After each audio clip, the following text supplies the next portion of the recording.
Hello everyone, my name is Fen Muir and this is Starsector, version 0.95a.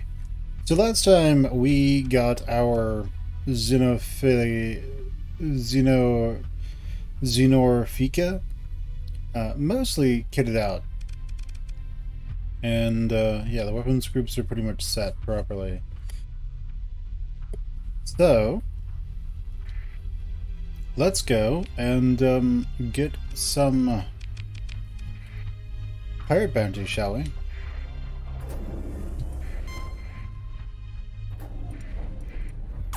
Now we want to maximize the number of the amount of faction we get from them. Let's go ahead and move to engage. Let's go ahead and send our Furicora, or whatever it's called in there. Oh yeah, we should probably take control of it, shouldn't we?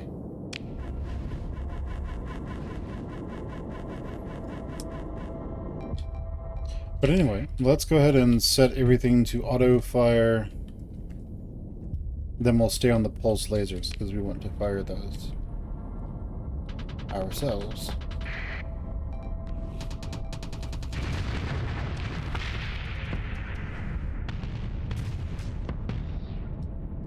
Nice.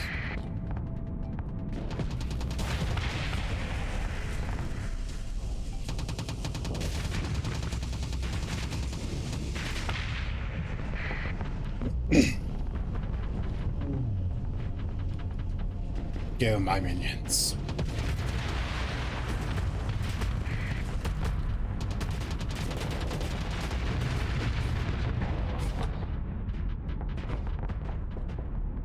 Oh, sad. Yeah, if they're close enough, they basically just die.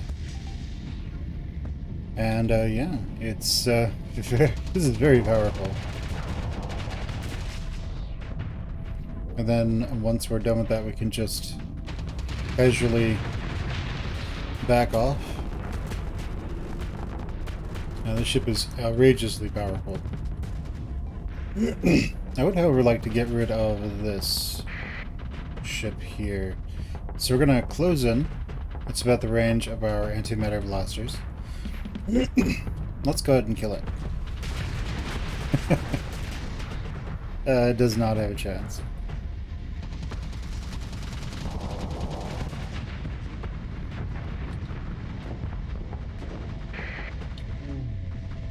Go kill that, everyone.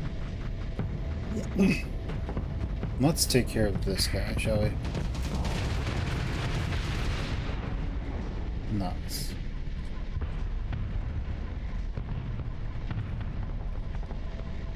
And those motes just coming off on their own is great.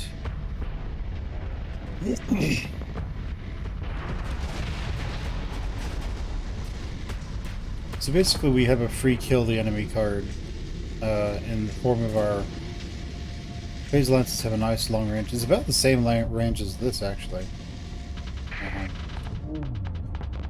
Stop him. Heal.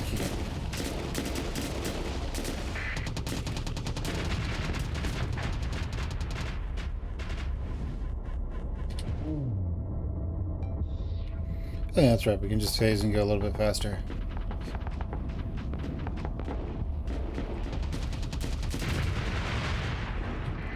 Right, well, we got him. Are they running? They are. Let's harry their retreat. And what ships can we recover? We don't want that. So we're just going to continue, go through the wreckage. After that, we will get what we can here. And let's see, what can we do? How is our ship doing? And okay, not too bad. I would like to go and repair it.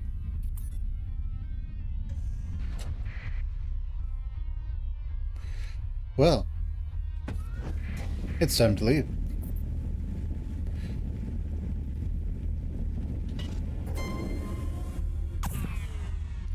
Luckily, we move faster than they do. And I don't want to have to fight that. So, yes, you are welcome to emergency burn all you want, buddy. But we are faster than you are.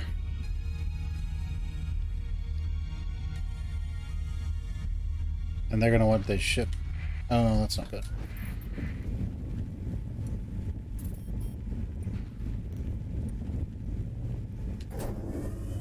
Can we get away from it? Yes, we can. Can we get it jumped by a bunch of pirates? Probably.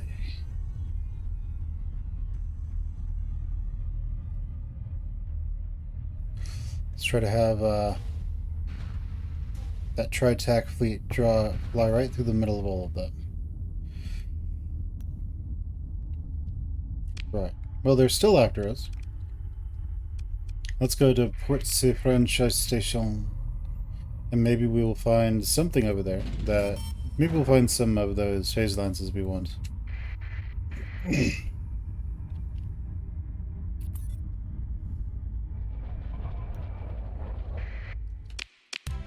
Now let's repair our ships. Let's see what we can find. So we have the phase lances. We don't need any more of those.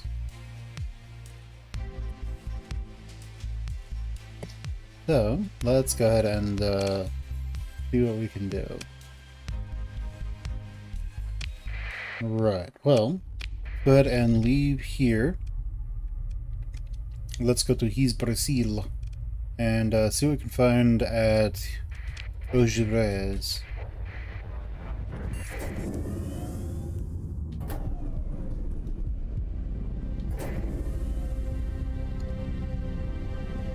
If we're lucky, we will find only what we need.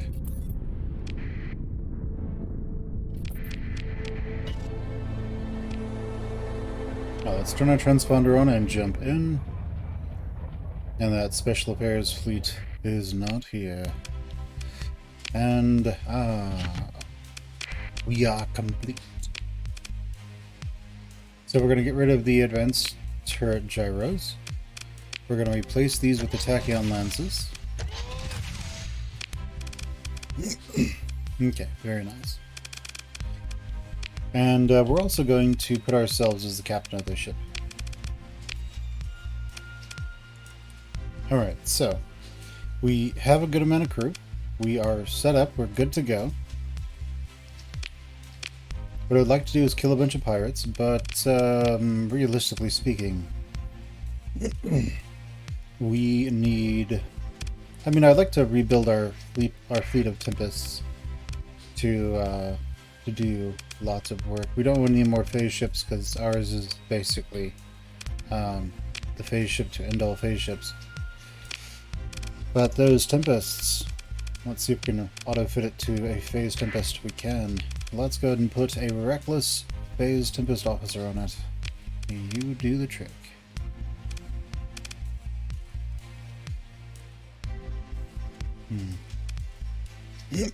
That's not great. What else can we do? We can also get rid of our phase officers now. Unfortunately, we have a phase ship now, and we don't need officers with skills that are effectively useless to us. So we can't move their skills around, so they gotta go. Okay, so we will just want to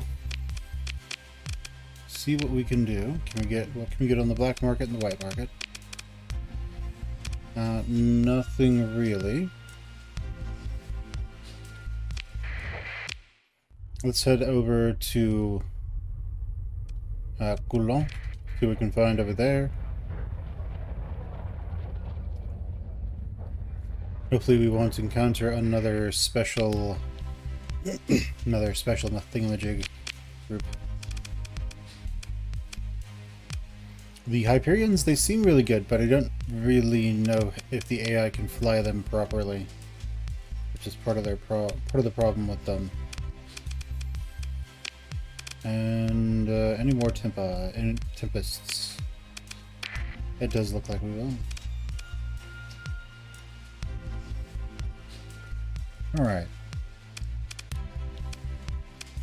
So that Tempest is bought. go ahead and make it a phase tempest. Nice.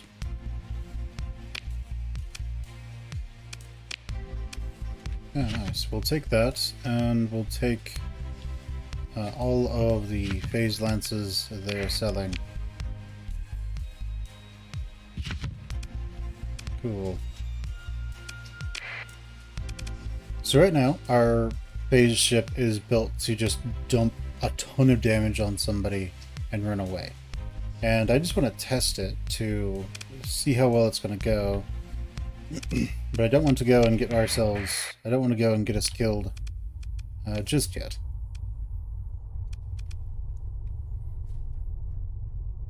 I mean, this could be really good if we had a big capital ship, less hull damage.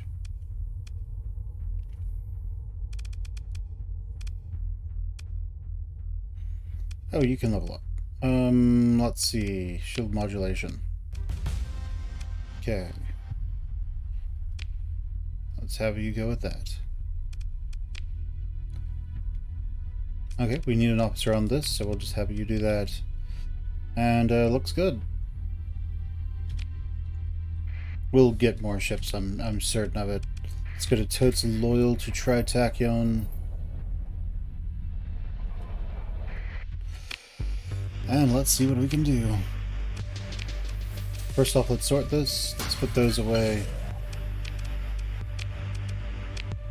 And let's drop off all this good stuff.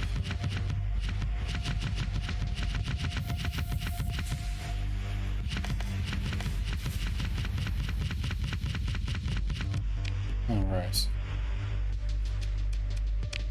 Let's sort that, and alright. So I think we are good on that front. So this has a DPS of 300 sustained. Tachyon lances have a DPS of higher than that, but it's all at once. They do a ton of damage. This does... Where is it? Where'd it go? Oh, there it is. This does damage per second, 300. Yeah, so the phase lances, they do more damage overall, I think. They're just somewhat inefficient, so I do actually want to run a test. That is going to be this. Let's go in, and let's just...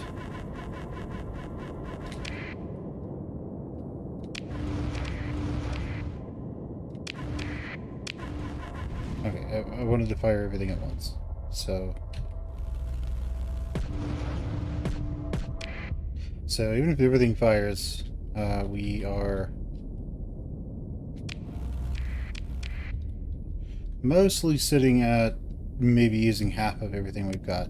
Since we're here, and since we're running a simulation, let's just let all of this recharge. And then let's spawn like a, I don't know, a capital ship or something and see if we can blow it up. Because if we can, that'd be great.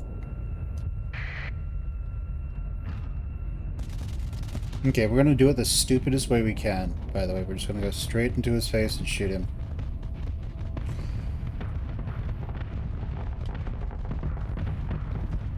And see what happens. Wow. He's almost completely screwed. That's amazing. Holy crap. Holy crap. We can two-shot capitals with this monstrosity. That is outrageous. Let's spawn a Paragon. I'm just curious what we can do with you. Because he could just pop his Fortress Shield whenever he hit him with anything good. It is always an option.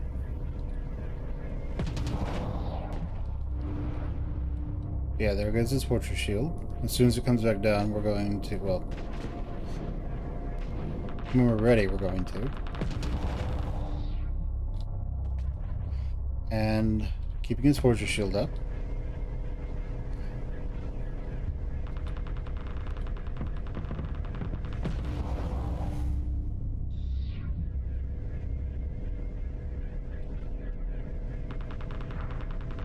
So who's going to give out first? Me or him? Him. He is.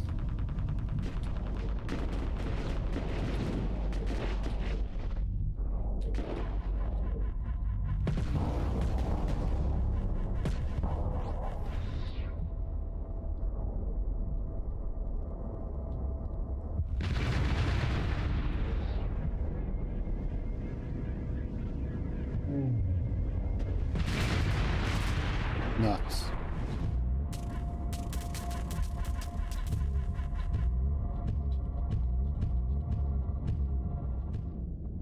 Go that way.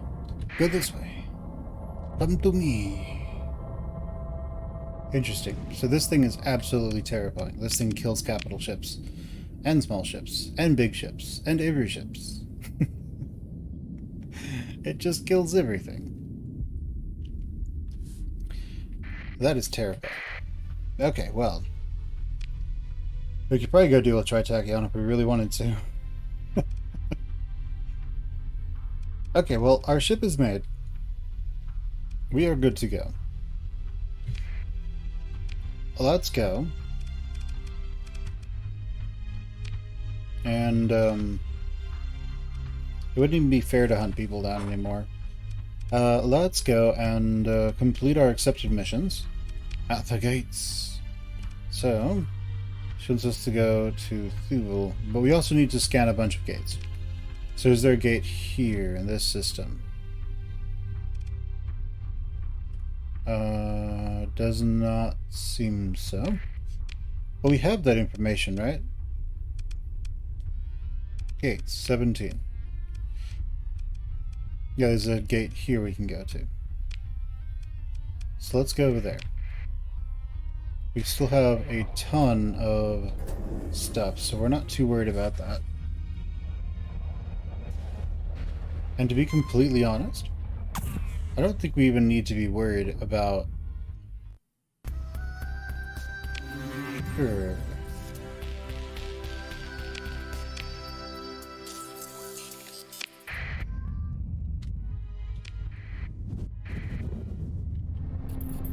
Let's go.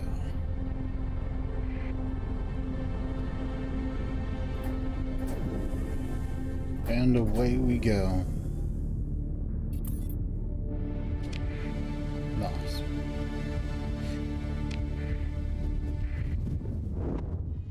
Alright, let's go check out this fleet over here. They don't want anything to do with us. So we shall allow them to leave.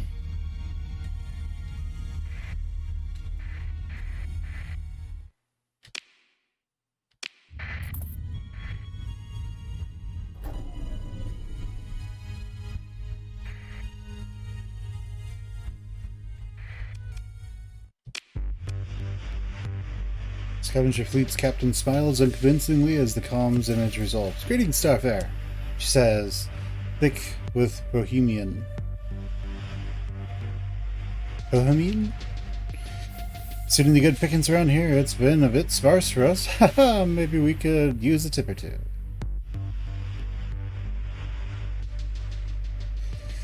Why are you lingering near the gate? What? That whole thing? Her strained fake laugh is somewhat grating. Upon repeat, you discover. Well, you know it. We're old school hands at scavenging here, aren't we, fellow spacer? Sometimes you get lots of wrecks around these gates. Back from, you know... She trails off. Then begins to speak again as you fail to fill her silence. Need to double, triple check for sure, isn't that right? Maybe someone missed something out here, and that'll be my lucky day, she says. So, did you need anything?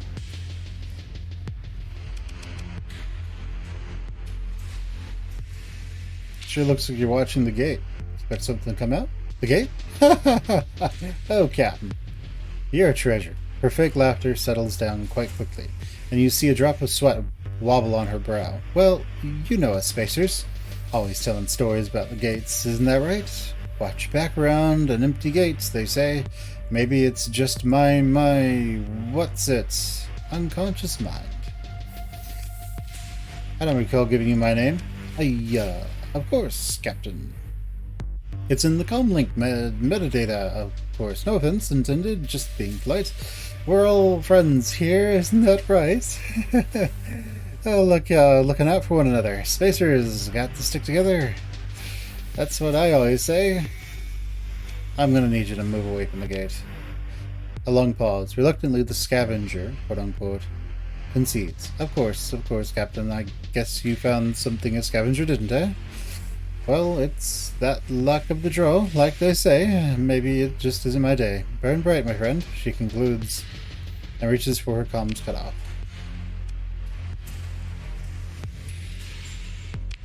Leave.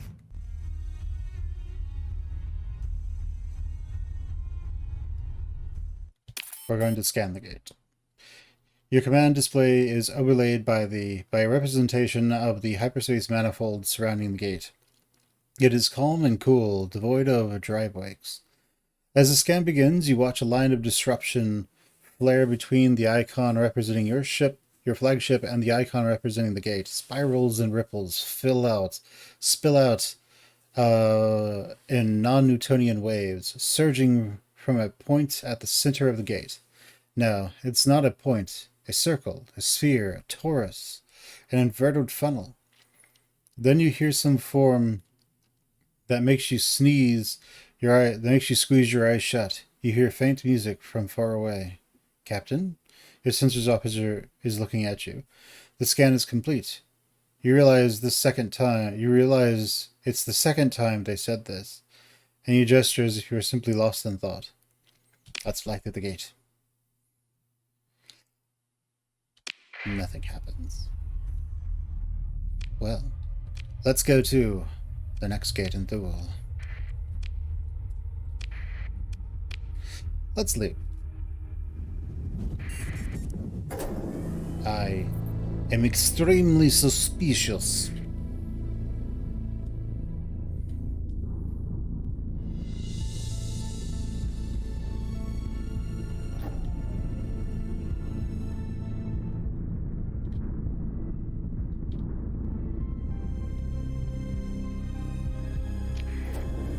Alright, let's go.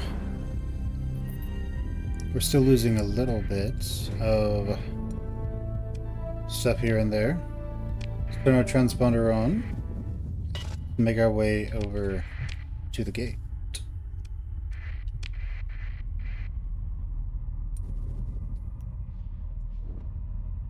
Maybe, just maybe, we'll find some new friends here. Maybe we won't.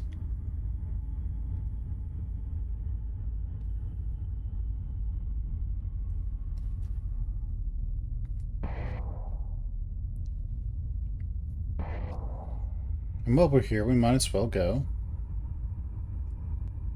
up here and speak with these dudes.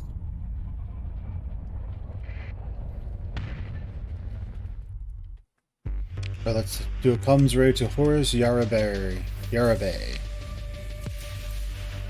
Alright. Establishing connection. Yes, do I know you? Horace Yarabe asked impatiently, his attention clearly elsewhere. We have business? We explained that we're acting for Provost Baird's representative. Provost? Ah, oh, his face falls. This must be about... I mean, tell me, whatever is this about? The Provost has a message, if you're ready to hear it. He thinks about it, then looks at... then that look of resignation you comes to know from those being blackmailed by the Provost comes across his face, and you know it already worked. Send it, he says softly, defeated. Resend the message. The calm line clicks to a holding pattern, displaying the ornate crest of Jens Yarabe. You watch Kaiseron commodity futures scroll through the bottom of the display. After a couple of minutes, catching up on non-bulk, non-ferrous projections, the column's display chimes. Horace reappears, looking somewhat more collected. Captain Fen, was it? Of course. Ah, yes, of course. Purple Spirit explained her proposal, and I do believe that we may arrive at a mutually beneficial agreement. I shall see that you receive Yarbe diplomatic credentials. Mind yourself well with these, Captain. If you were to commit some sort of untoward scheme using the good name of Jens Yarbe, we would declare the crypto key stolen, and then, well, it need not be said that any decent authority would treat you appropriately. He clears his throat, keen to move on from the topic. Of course, you have nothing to worry about. Naturally. Horace glances about uncomfortably. I trust Baird's good judgment, of course. Now, I know not what ruse the good provost is pursuing, but if indeed you establish a line of communication directly and privately to High Hegemon, a small smile appears on Yarbe's face. That would be splendid. And for my half of this arrangement, requires the delivery of common encryption codes to our dear friend Baikal Dowd. One must have commit. One mustn't have comment snooping on important negotiations, yes? Do see that done.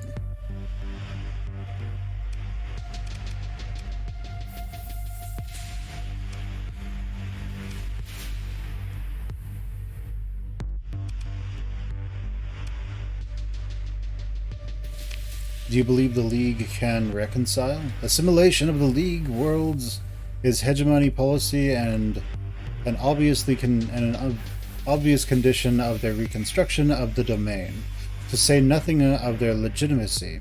Horace looks to the side, and you get the sense that he's repeating an argument he has made many times before. Publicly, the hegemony's demand is unconditional. How can they ask that? How can they ask that after Mayusura? They must compromise. But I understand their position. They maintain a hard face to buoy support from masses and lower officers, and, he shakes his head at once, the Luddic Church in its way. To the top leaders of the hegemony, particularly High Hegemon Baikal Dowd, must see things more clearly than they let on. They understand that they must hold the banner high and speak of iron resolve to the bloody end, right up until the moment they can present their people with a great victory. Peaceful reconciliation.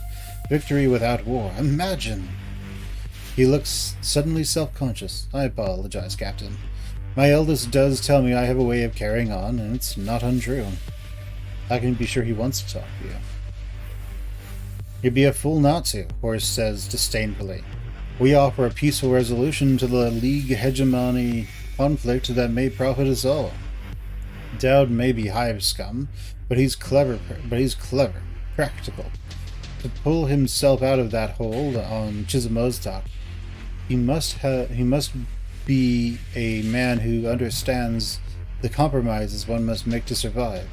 And in fact, I admire the man, says Horace Yarbe, seeming to surprise himself.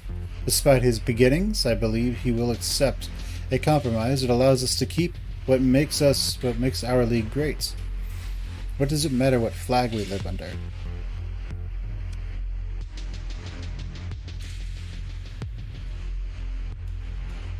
I'll be sure to put in a good word for you. Yes. Horace smiles. Excellent. Thank you. I don't imagine Yarbe is very popular with the League. Perhaps not. Not yet among the great gens of Kaiseron, where it matters. Jens Hanan would have us head the Empire and have us head an Empire, another Syndria. Meanwhile, Jens Kato builds bridges with the other leagues, with the other league worlds. While I respect their accomplishments, they take an anti-hegemony sentiment down to the level of rabble-rousing fanaticism. Besides, what other world in the League can match the might of Kaiseron? Our stable of allies is anemic. Were it to come to total war, stars forbid, I think the hegemony would prevail. He looks troubled. And then the jackals would tear our vulnerable worlds apart. I fear the sector could not recover from a second collapse. This is the only way. I hope you agree, Captain.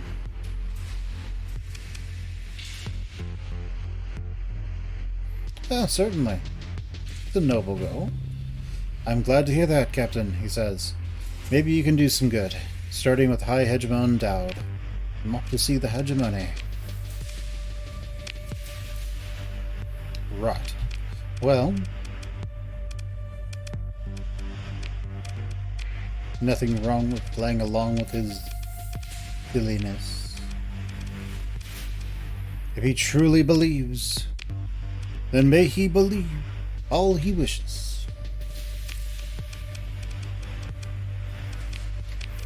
But sometimes, ladies and gentlemen, boys and girls, there can be no peace, only war. And sometimes you just have to accept that simple fact and understand that sometimes killing your enemy is the only thing you can actually do. It's unfortunate, but true. Alright, let's go to the gate.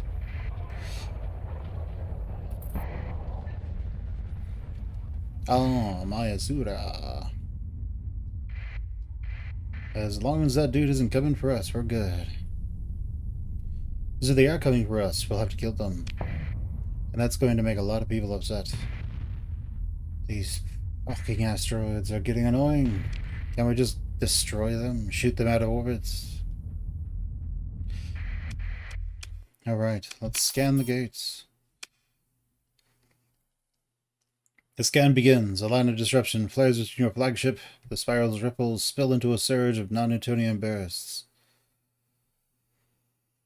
You can hear faint music. Captain, your sensor officer reports. The scan is complete. Let's fly through the gate. Nothing happens. Next is you. Let's go. Get out of here so we don't have to deal with these stupid asteroids.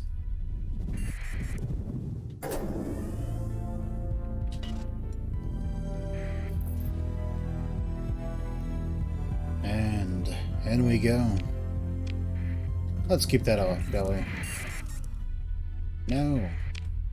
Let's go to Kumari. Kumanari? Kumarian Gate. Kumarian.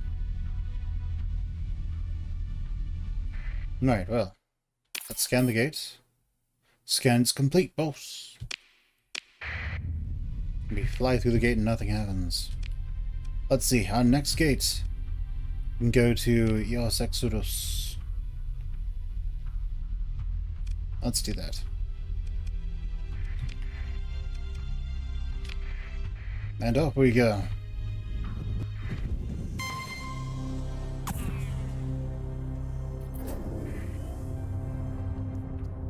Be wary who you make angry, Pather.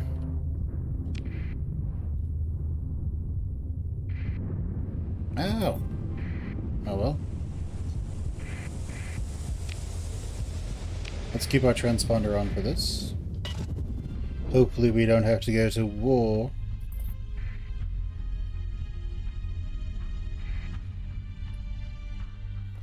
Scan the gates. And then let's go to Majek. Yeah, there's a gate here. And let's go to Nova Maxios, where we will buy all the stuff. All the supplies for cheap.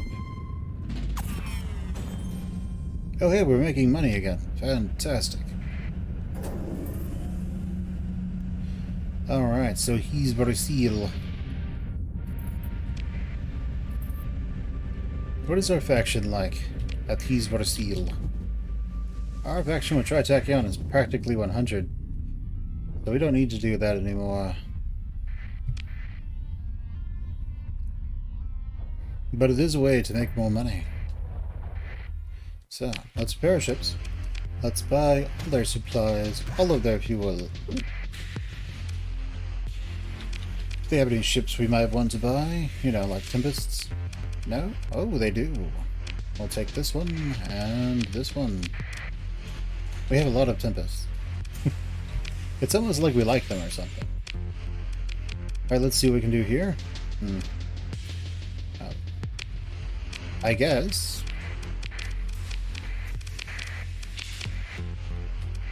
It is somewhat similar. Alright, let's put them on these Tempests, I guess.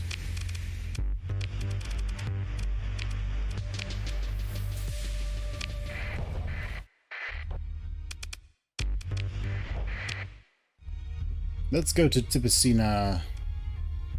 Well, actually, let's go to Majek first. The Majek Gate. Let's get out of this accretion disk first. These asteroid belts.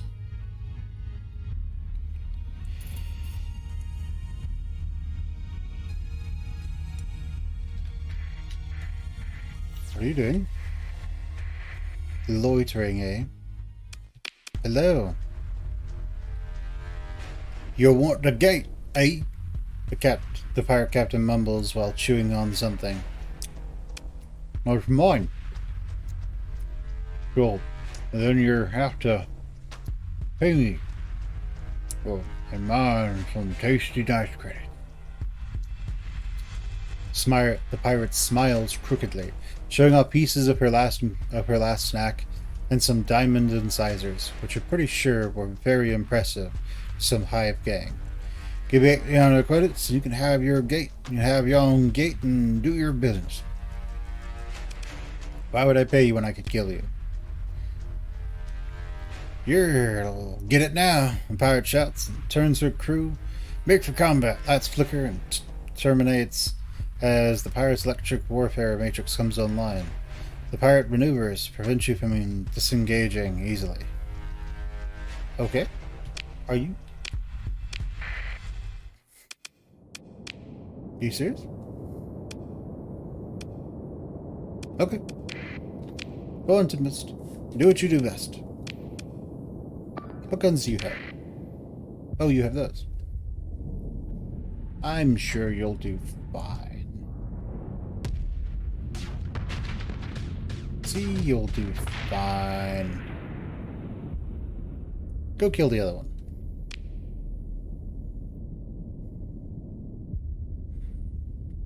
Well, are they running? Let's put them on search and destroy.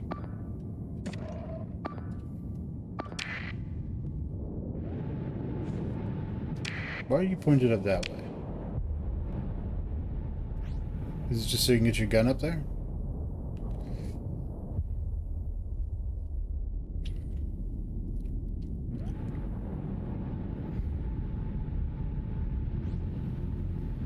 I mean, they don't have any particularly powerful weapons. Oh, now they're running, eh? Kill them. Do not let them leave.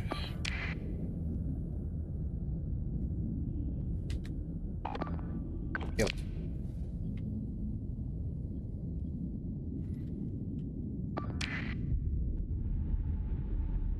Well, maybe they'll get away. And then they can tell everybody about how evil we are. About how we're monsters. Okay, well, for some reason he's not closing in to kill them, so we'll just let them leave. I'll hurry their retreats. We don't want that. Let's pick this wreckage. Are you leaving? Good. Scan the gate. Fly through the gate.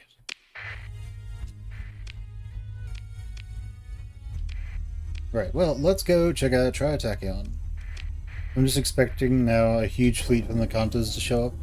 It's like you shot at our, like, little sister or something. It's like 20 pirate fleet showing up. We just kite them to Trivicina and then transfers jump out. Like, later, losers. You just hear everybody on Trivicina. You just hear the radios. Trivicina is screaming.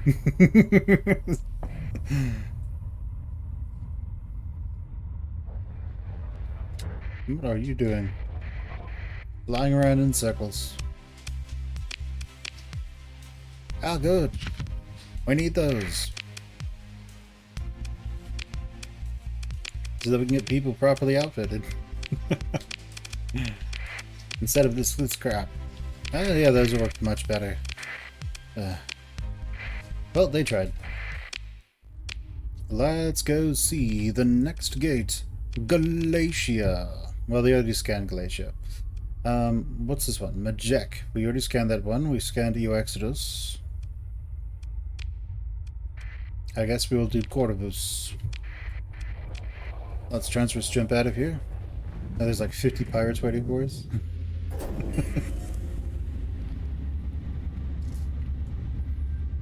The video, the holocom comes up. You just see a bunch of pirates that cracking their knuckles. Except their knuckles are made of metal. They're actually breaking their knuckles. Oh.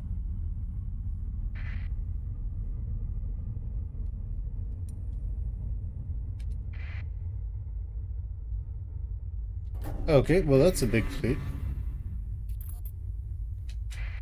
I think we're going to not bother with that one. We're instead going to go over to Ima. Let's go to Aslan.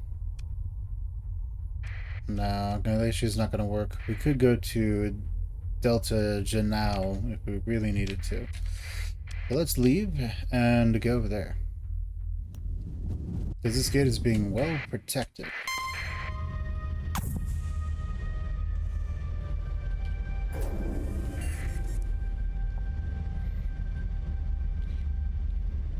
Well, I'm pretty sure we could kill them without any major issue. Just be nicer not to have to bother.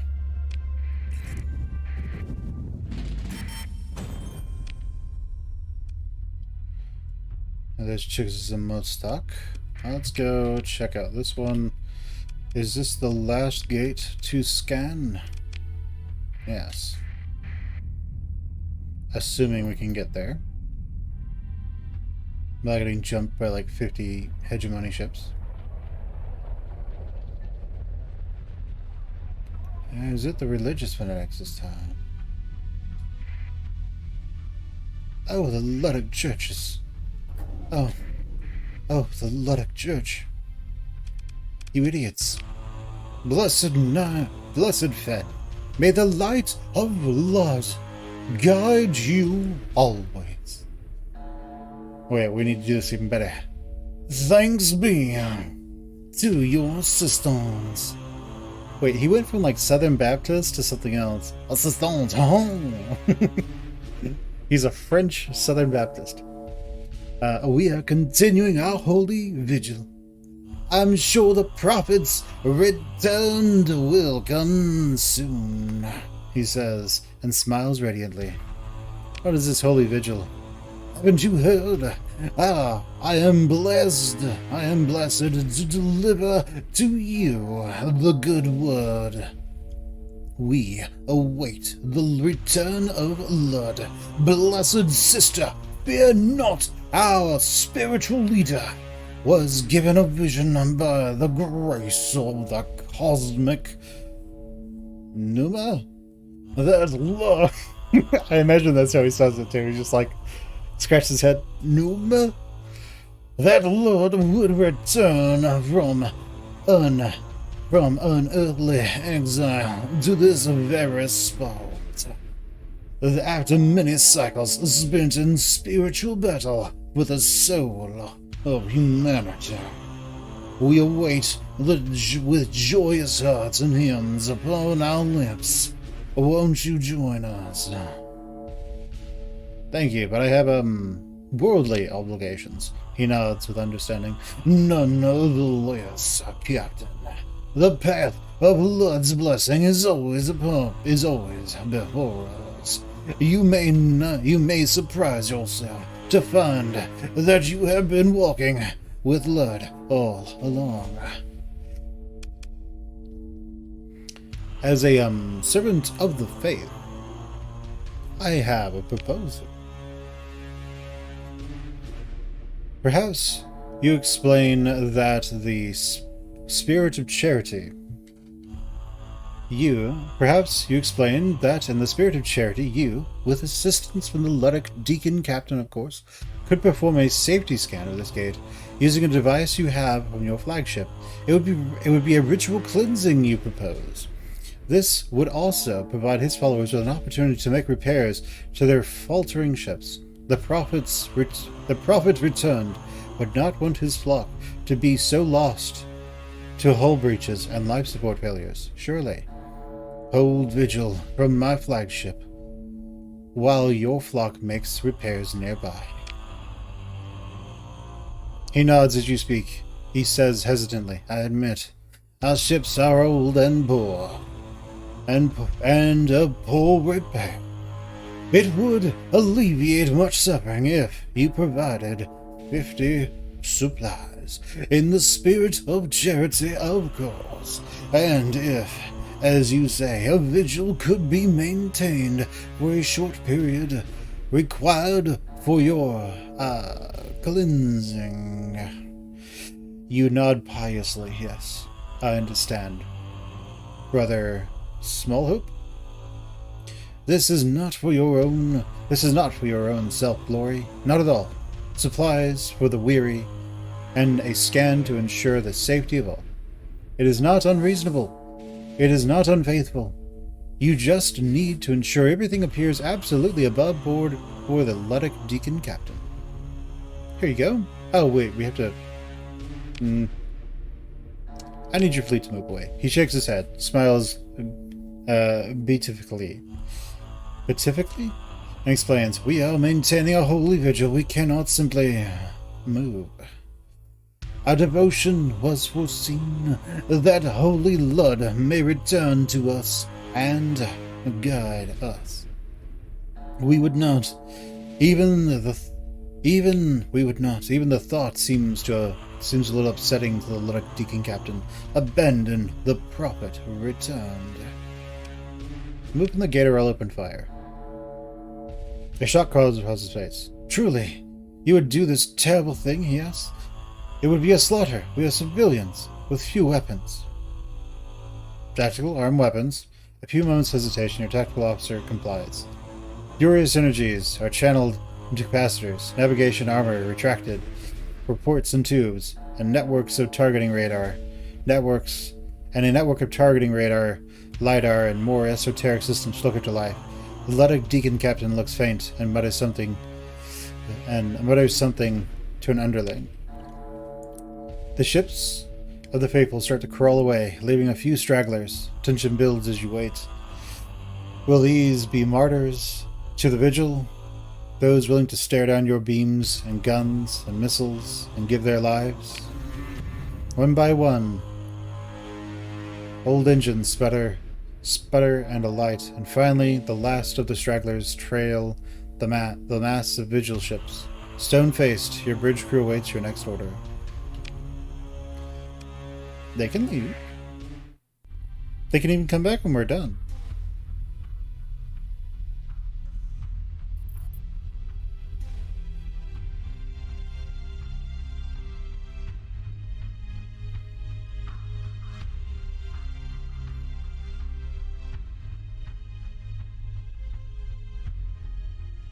Scan. We are done. Hey dude. Hey dude, come here. Come here. It's okay. Come here. Hello.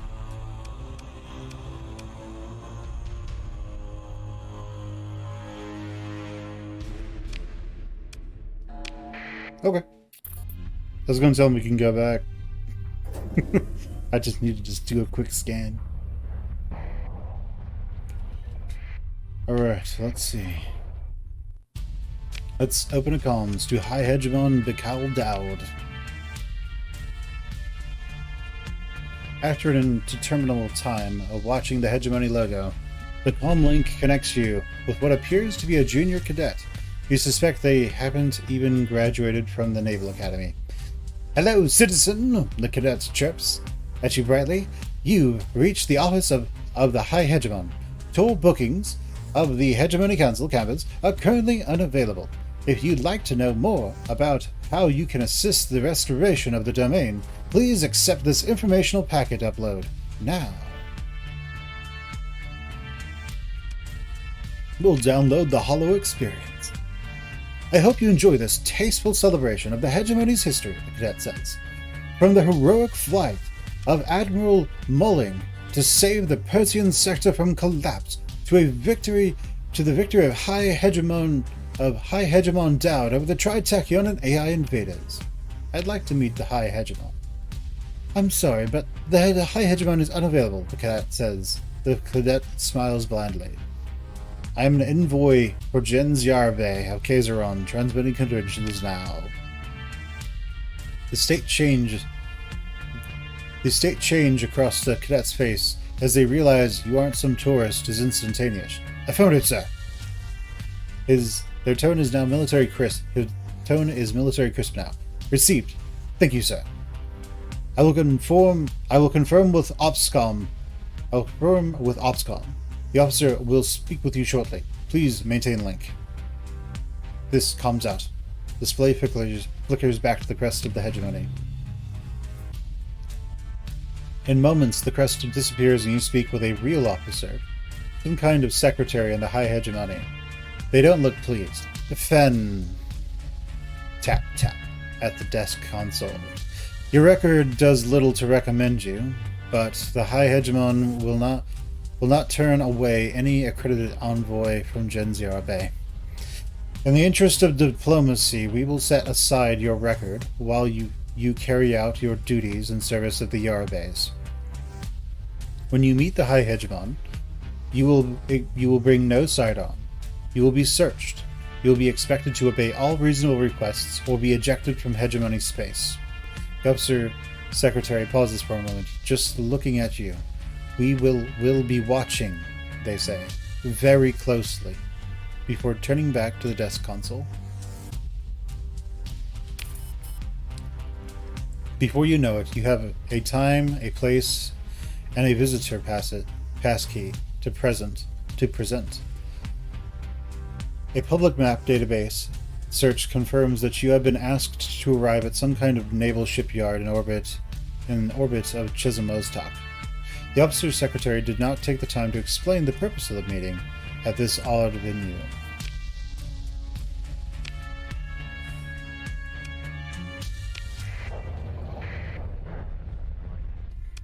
Well, that's not good. Run!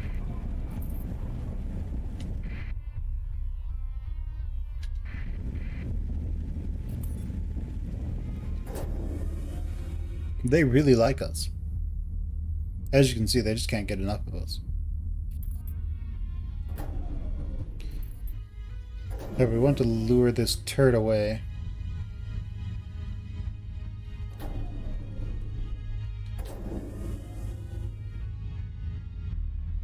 Come on, guy. Come and get me. Come on. Come on, come get me. Come on. Do you not want it enough? Is that it?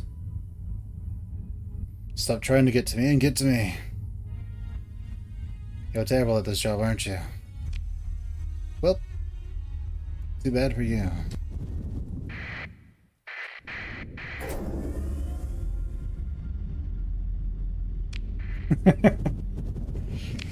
Alright.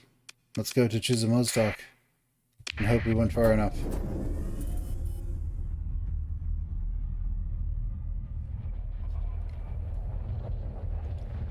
Alright.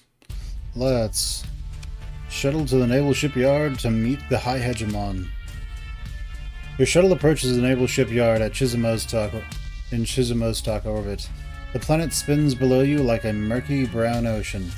A hegemony patrol pings your shuttle as the superstructure of the naval dockyard grows like the ribs of some gene-mod leviathan. The visitor passkey satisfies the patrol's inquiry, and they maneuver towards the next transport on approach. The landing bay still bears the faded logo of the Behel Astral Group, a domain-era manufacturer of heavy weapons and a key supplier to the 200th Legion.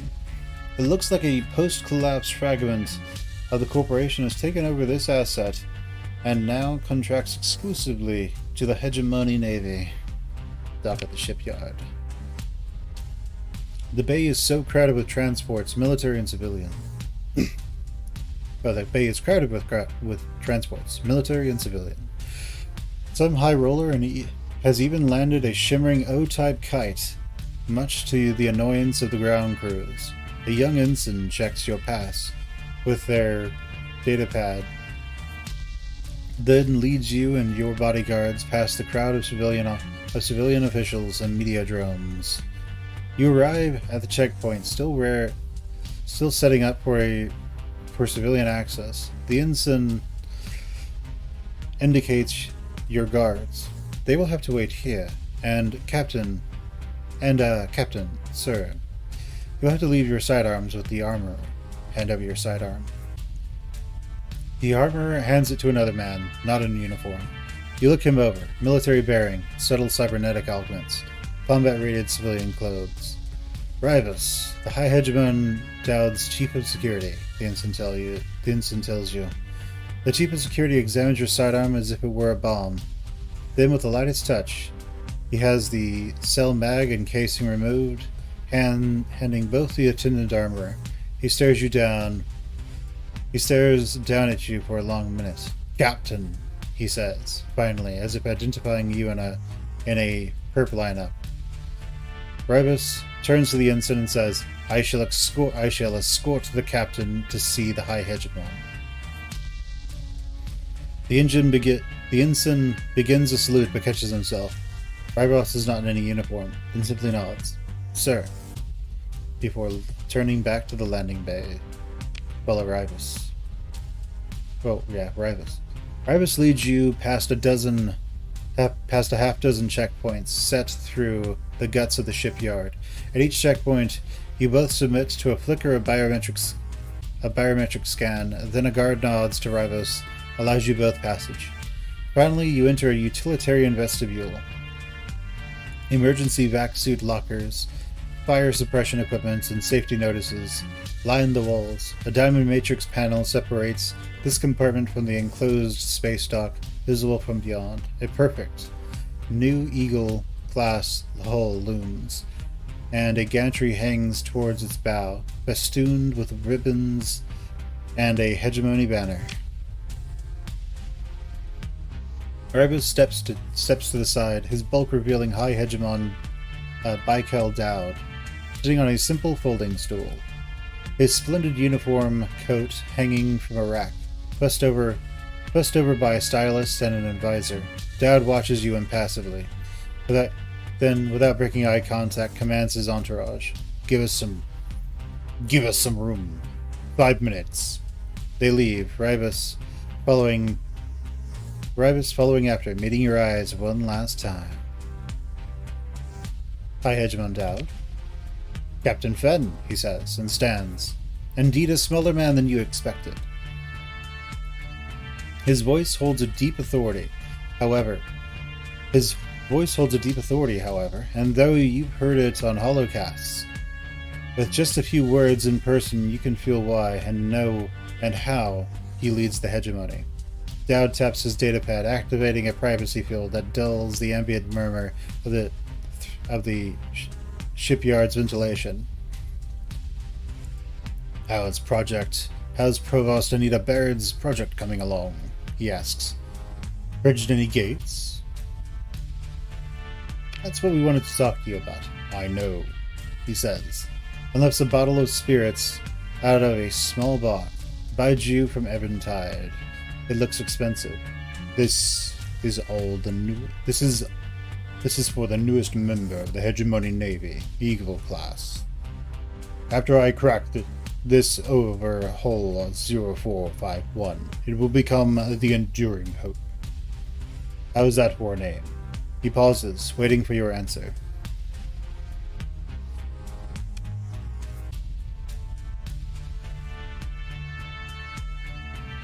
Yeah, I like it. Seems to go through something into the future. Dad raises an eyebrow. Huh. Didn't expect an idealist. He reverses and hefts the bottle. Then, like a practice swing.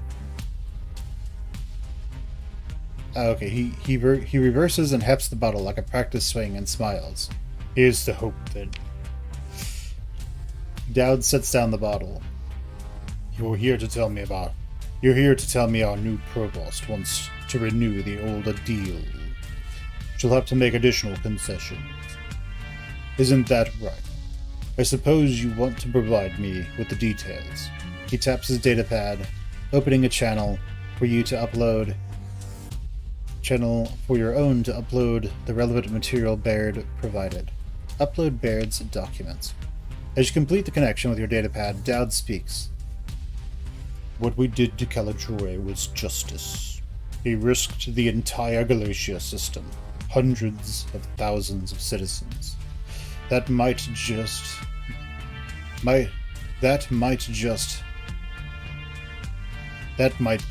one subsector. Of just one metroplex down here. He waves vaguely in the direction of Chisholm Oztok, but his voice hardens. I will not allow that. I will not allow any grand experiments that endangers these people. I expect Baird realizes that any missteps will be met with an overwhelming force of the Hegemony Navy. She's not stupid, he says thoughtfully, looking at the cruiser through the diamond matrix pane, but ambition can make a fool of anyone. He turns fully towards you. Do you trust Baird? I'm reserving my judgment. Don't wait too long, Captain. The Captain must make the judgment and give the order. Or not, and give the order whether or not they have all the information they need. It is a scientist who has the luxury of gathering data forever, asking questions and never quite giving answers themselves, only theories. He nods at you. And you, Captain, are no scientist. Tell Baird I accept. She will be receiving additional demands. She won't like them. She will accept. He turns, pacing. The gates are the question behind the entire hegemony, are they not? Is the domain out there waiting to reward those who kept faith, blindly loyal for generations? He stops. Or was there some grand catastrophe, and nothing awaits us but ruins and the dead? Or will monsters from loathsome nightmares pour out to devour us all, unless we are armed and steadfast, ready to meet their threat? Captain, I need to know if we, history's fools or heroes. Not few among my comrades would say it is disloyal, even cowardly to ask the question. He faces you. I think it is cowardly not to. All my busy helpers will be back in a moment, so make it quick. Did that Yarbe blue blood want anything important?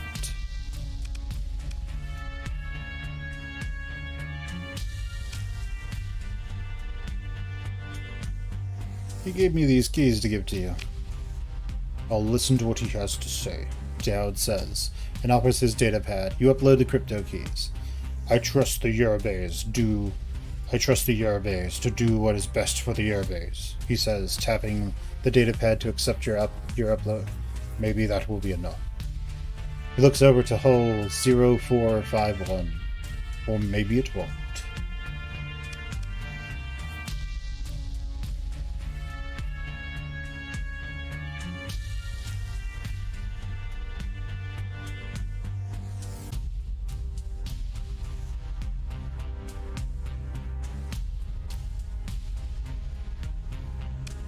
We're going to put in a good word for him. Hope to put in a good word for Horace Yarbe. He desires peaceful reconciliation. Of course he does. Jens Yarbe is only a minor stakeholder in the shipyards at Kaiseron, and holds a major cross-faction investment. Dowd smiles coolly. But I will take the good word of Baird's knee-breaker under advisement. Dowd glances at his datapad. You've got 20 seconds, Captain. Any last words?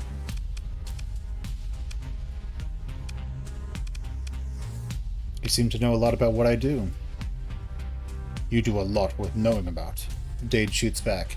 I speak from experience when I say that it's not a life I can recommend without reservation. Baikal Dowd taps his datapad, dropping the privacy field. As if on cue, the High Hegemon's small entourage returns, with a babble of worries over how he'll look on the holocast. The need to review talking points for the speech and his uniform. Security Chief Rivas looms, corralling you from the gantry utility room and back through the security checkpoints to your shuttle.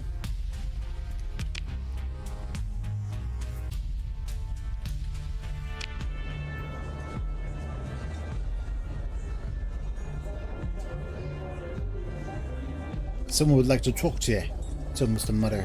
Difficult to make out. Set you on the right. Heh. Please follow me. I'm interested to an extent. Detmo ducked monitor status. Lights. You make out at least 2 large armed guys by the door. Your guide has disappeared. One of the guards taps at the door. After a moment it opens and holds out a hand indicating that you should enter. We'll enter for now.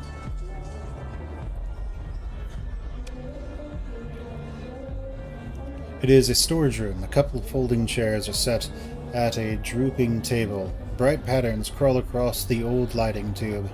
A pot of tea steams between 2 simple cups. A Pather terrorist sits in one of the chairs. Brother Livewell Cotton, at your service. I'm pleased to meet you, Captain Fen. With blessings of Lud and all that naturally.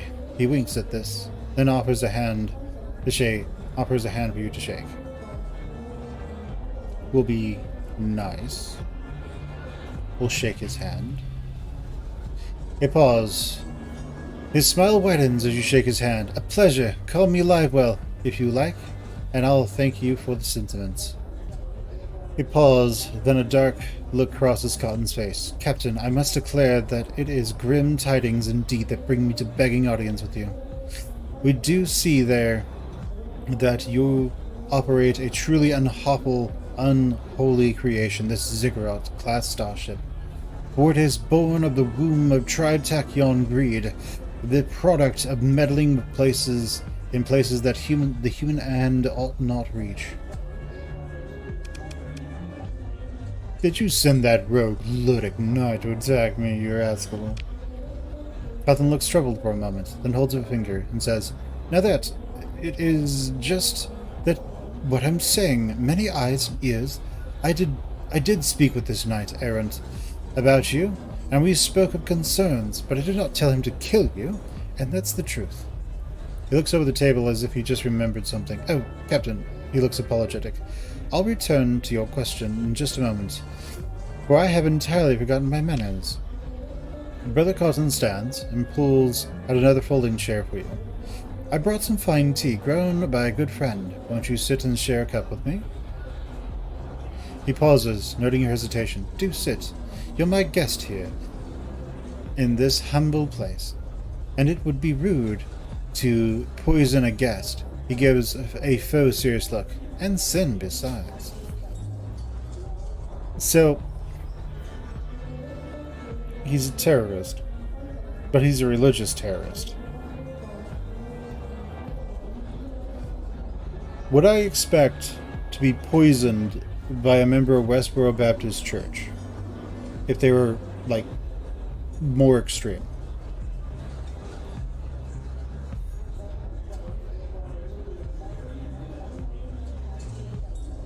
I don't trust this person at all. However,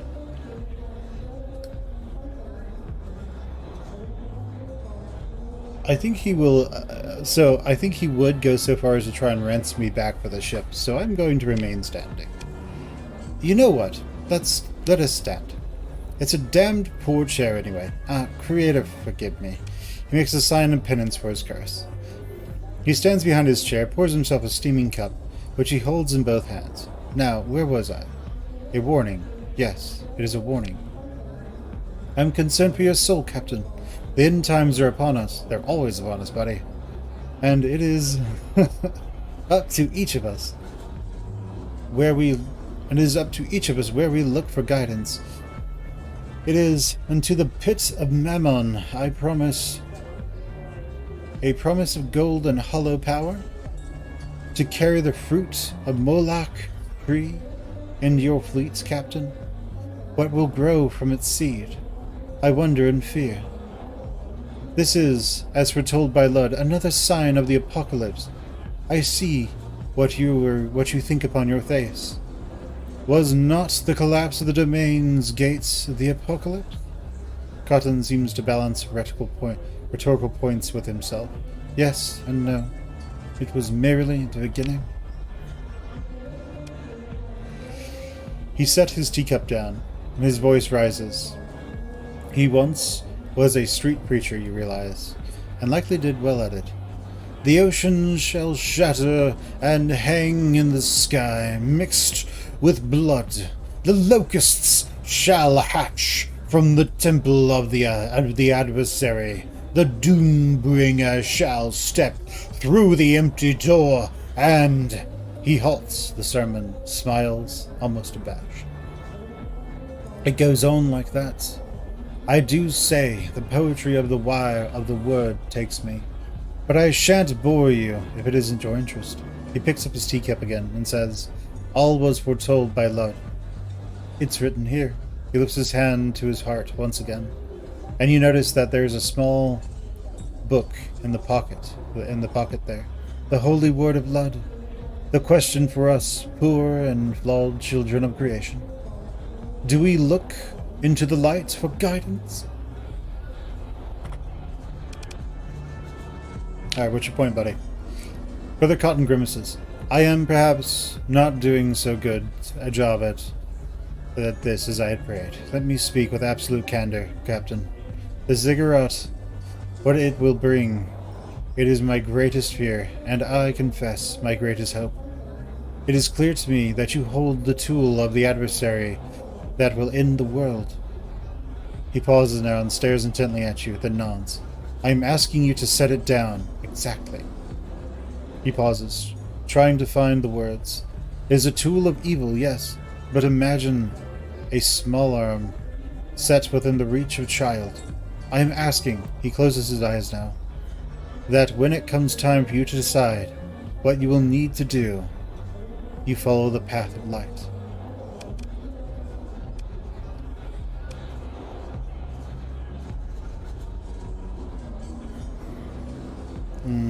I'm not sure you're actually understanding this. His eyes open. Faith simplifies such doubts. Your complexities are the whispering demon of all of this. He reaches an arm out to take in the sector in a sweep. The world of Moloch and Mammon have built.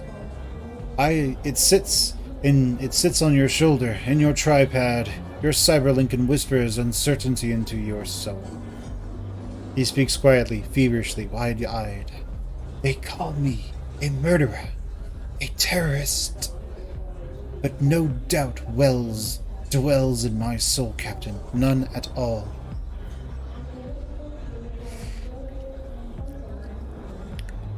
The energy seems to leave Brother Cotton now.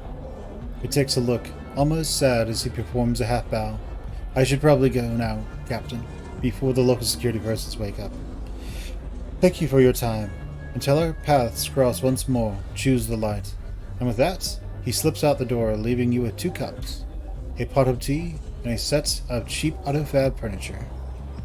Yeah, let's go. The domestic security officer, station chief, you read on the placard of the desk in front of you, looks nauseated. The most wanted patho-terrorist mastermind in the entire Persian sector, in my jurisdiction, drinking a cup of tea. Brother Cotton's teacup sits placidly on the transparent aluminum evidence container on the station chief's desk. The DNA analysis grows accusingly on the tripod next to it. Aye, the station chief swallows, holds for a moment, then begins to speak again. Please keep this to yourself. Our investigation will notify you. If we need any clarification to your statement, please see yourself out. The chief focuses on breathing slowly, staring dumbly at the tripod, then the teacup, then back.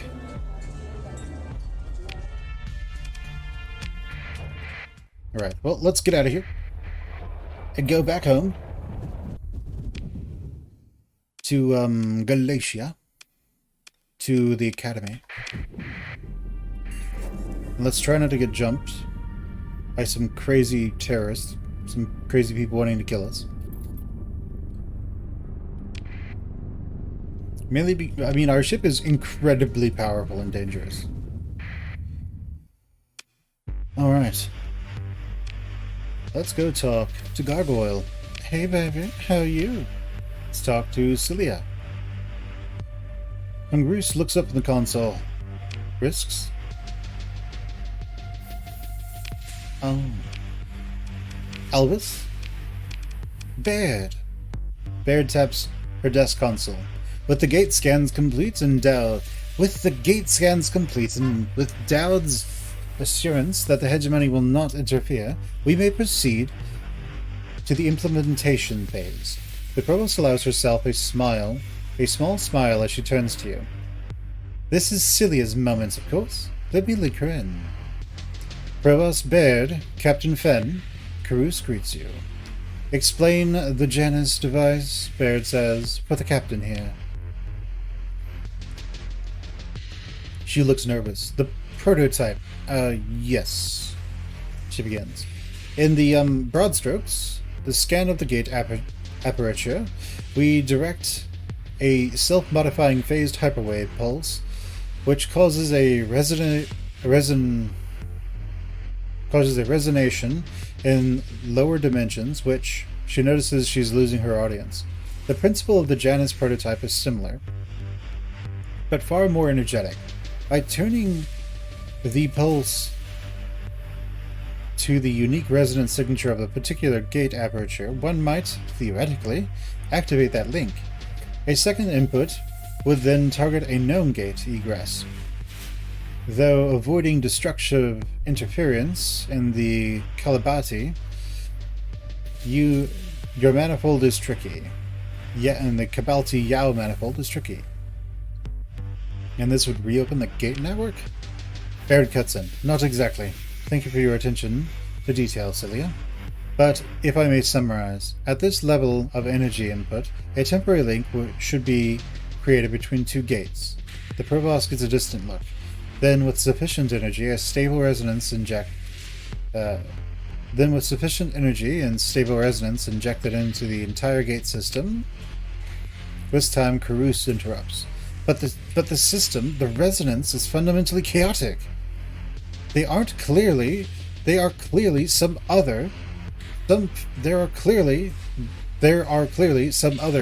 factors. We're seeing results the model doesn't account for, and at higher magnitudes, the results could be. That's enough, academician, Baird says forcefully. The captain is a highly skilled professional and doesn't need to hear all of this to do his job.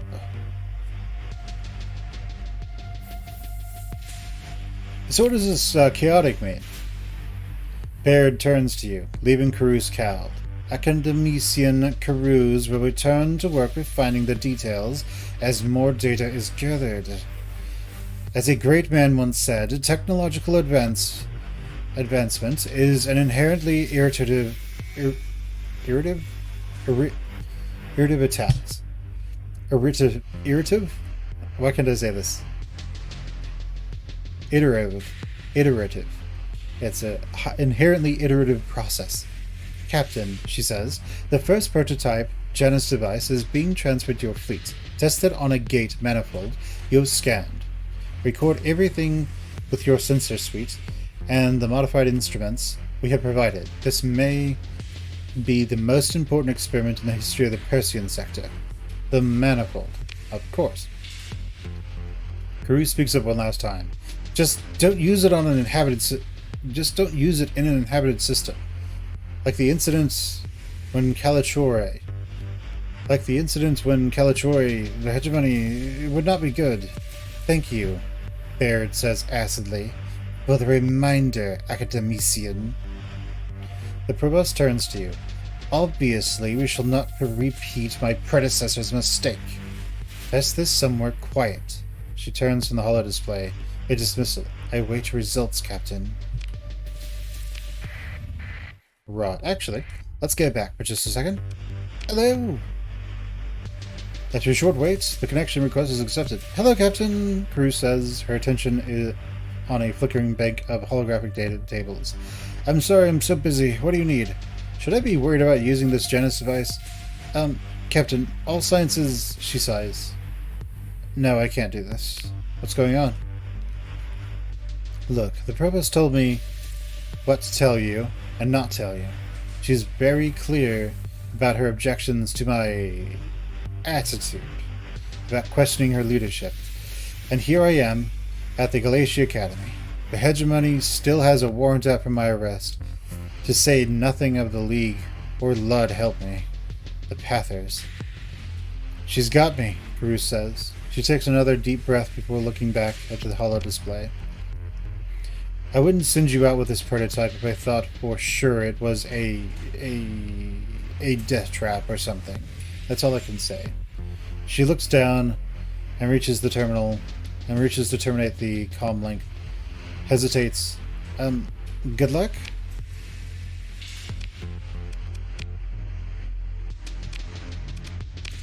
Right. Well. Let's see gates. We could go to Sahara. I don't think there's one in Duzak. I know there's one down here. So we can go down there.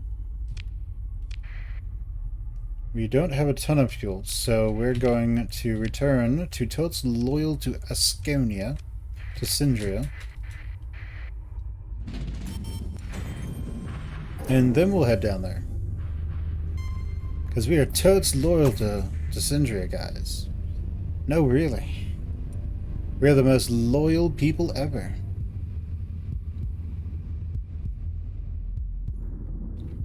Let's get this all ready. Ah, good. They pushed us in right the direction we wanted to go. Alright, let's repair our ships. And let's go ahead and drop this stuff off. Wait, no.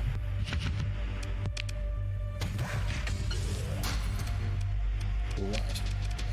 We want 3,000 of these. Let me say 4,000 of these. We're gonna go with 2,000 of these. We're gonna go with 2,500 actually. Whatever, that's good enough. I don't think we're gonna need any Marines. We're gonna want about 200 of these or so, and some volatiles. Alright. How are our ships looking? Some of them aren't finished yet, so let's go and see if we can get some phase lances from Karor. No. What about Volturn?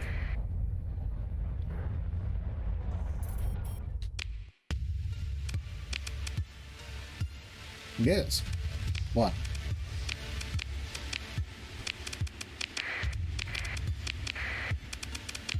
What can we get at Nortia?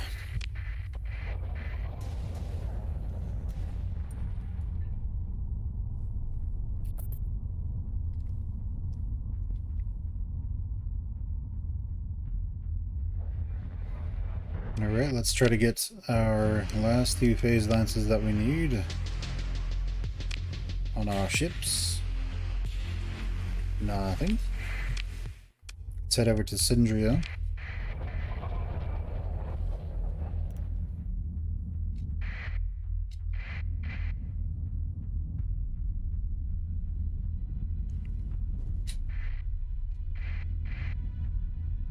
Then we'll go help Moloch go and take out the entire universe. They have what we need.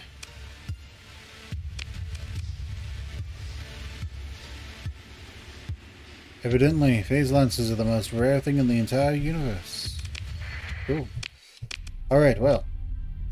Let's set our course for there. Let's start our transverse jumping, guys. Go ahead, leave me a like, comment, subscribe, ring that bell, and I'll catch you guys next time. Bye.